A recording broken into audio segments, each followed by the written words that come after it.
बारान काराबे summer house पहुंच गया है वकील साहब। हाँ मुझे मालूम है। जवाहिर साहब ने जैसा कहा था वैसा ही करना और फौरन काम शुरू कर दो। जी ठीक है। सबको अपना अपना काम याद है ना? चलो अब शुरू करते हैं।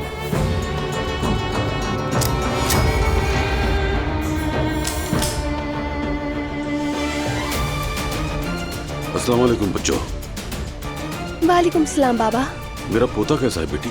बहुत याद आता है वो। क्या बताऊं, बस सारा दिन शरारतें करता रहता है। तारिक को कत्ल कर दिया गया है। कत्ल कर दिया गया?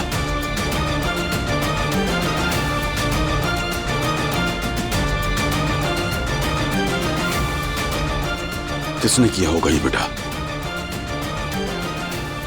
जवाहिर ने ऑर्डर दिए थे।